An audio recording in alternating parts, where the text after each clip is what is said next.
मेरा ख्याल है नाअहली की अपनी एक टाइमिंग है। ये पाकिस्तान में जो डिस्क्वालिफिकेशन और सज़ाएँ हैं, वो कोई मेरिट पे या कोई मेरा मतलब है कोर्ट ऑफ लॉ में ड्यू प्रोसेस ऑफ लॉ से नहीं होती हैं। इनका बहुत ज़्यादा स्क्रिप्ट से और पॉलिटिकल टाइमिंग से ताल्लुक होता है। और इमरान खान साहब की नाअहली राइटिंग ऑन द वॉल है।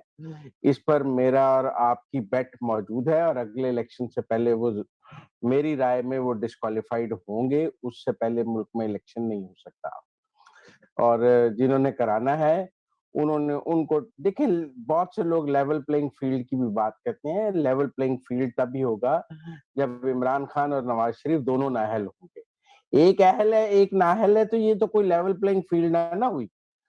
जब कहा जाता है कि अगले इलेक्शन से पहले लेवल प्लेइंग फील्ड होगी, तो वो लेवल प्लेइंग फील्ड यही होगी ना कि दोनों नाअहल होंगे।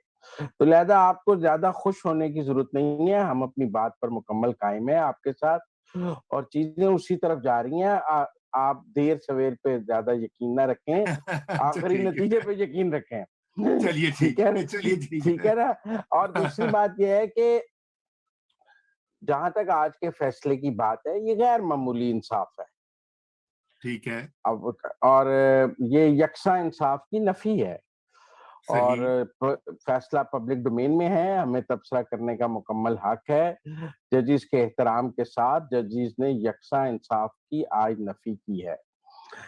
अगर उन्होंने पहले दिन ये कहा था कि कंटेम्प्ट ऑफ कोर्ट में जो इससे पहले 3 फैसले हैं वो पढ़ लें, तो वो सिर्फ मुल्ज़िम के लिए नहीं था, वो जजेस खुद भी उन 3 फैसलों के पाबंद थे।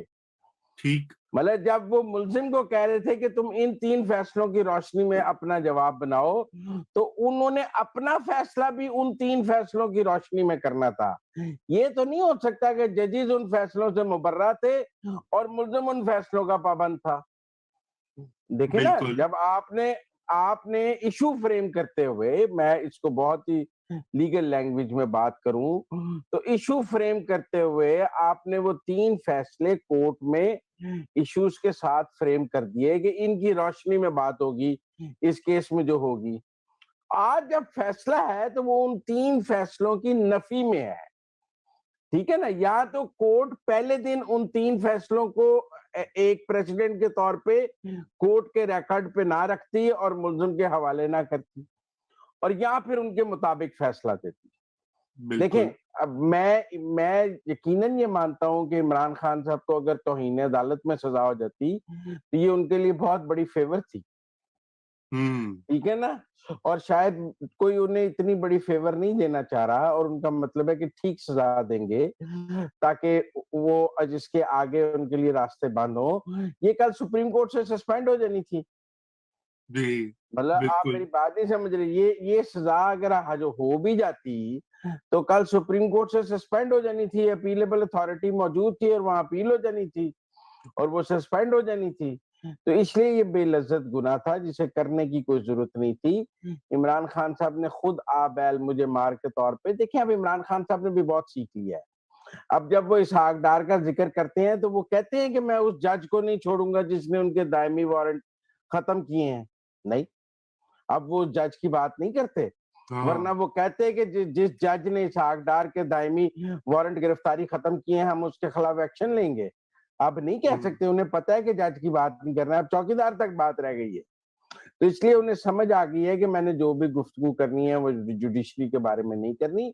बाकी आज का फैसला यकसा निज़ाम इंसाफ की नफ़ी है और अगर इस मुल्क में मकबूल के लिए और निज़ाम इंसाफ है, गैर मकबूल के लिए और निज़ाम इंसाफ है, दानियाल के लिए और है, इमरान के लिए और है और अगर तलाल के लिए और है, इमरान के लिए और है, तो ये अरबी को अजमी पर, मकबूल को गैर मकबूल पर, गोरे को काले पर, अमीर को गरीब पर तरजीह नहीं होनी चाहिए।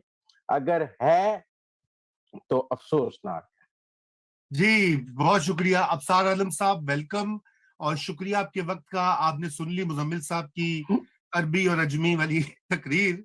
तो आपका भी मैंने आपका ट्वीट भी रूबी साहब देखा को तो सुबह। बिल्कुल अच्छी नहीं लगती क्योंकि नहीं, इनके नहीं, नहीं, लिए मुझे तो आपकी सारी बातें मकबूल अच्छी होना लगती हैं। इनके लिए तो मकबूल होना अबव लॉ होने के बिल्कुल इक्वल है बिल्कुल, और ये देखिए समझते ना, हैं जो मकबूल है मैं उसका कानून कुछ नहीं कर सकता।